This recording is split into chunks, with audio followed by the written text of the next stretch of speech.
పదవి మనకు అలంకారమా, పదవికి మనం అలంకారమా? పదవి కేసీఆర్కి ఒకప్పుడు అలంకారం. పదవికి కేసీఆర్ అలంకారం ముఖ్యమంత్రి అయ్యాక. ఇప్పుడు ముఖ్యమంత్రి పదవి దిగిపోయాక పార్టీ పదవికి అలంకారం తనే పెట్టుకుని ఎవరినీ ముందుకు పోనీయకుండా ఎటూ తేల్చకుండా చేస్తే టీఆర్ఎస్ అలియాస్ బీఆర్ఎస్ పరిస్థితి ఏంటి భవిష్యత్తులో? ఇప్పుడు మళ్ళీ కేటీఆర్ రాష్ట్ర వ్యాప్త పర్యటన చేస్తారు, మాట్లాడతారు, తిరుగుతారు, కేసులు పెట్టించుకుంటారు, నష్టపోతారు, కష్టపడతారు. బట్ ఎందుకని ఆయనకి నాయకత్వ లక్షణాలు ఇవ్వరు, అధికారం ఇవ్వరు? లక్షణాలు ఉన్నటువంటి నాయకుడే కదా.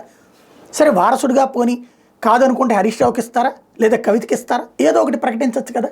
పార్టీ నాయకత్వం అంతా అటు దిశానిర్దేశం చేయబడుతుంది. ఇప్పుడు ఈయనేమో ఫామ్ హౌస్లో కూర్చుంటారు, అప్పుడప్పుడు ఓ 10 మంది మా నాయకులతో కూర్చుని మాట్లాడి చప్పట్లు కొట్టించుకుని వీడియో ప్రొజెక్ట్ చేసుకుంటారు. అటు పార్టీ ముందుకెళ్లాలో తెలియదు, వెనక్కి వెళ్లాలో తెలియదు. కాంగ్రెస్ పార్టీ చేస్తున్నటువంటి దాని మీద పోరాటాలు కేటీఆర్, హరీష్ రావు వీళ్ళిద్దరూ చేస్తూ ఉంటుంటారు.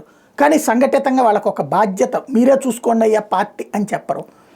ఇటు ఈయన చివరిదాకా పట్టుకుని ఏలాడతానే కూర్చుంటే పదవి, అప్పుడు ఆయన పరిస్థితి ఏంటి, వాళ్ళ పరిస్థితి ఏంటి, భవిష్యత్తు ఏంటి అన్నటువంటి తేల్చుకోబోతే ఎట్లాగా?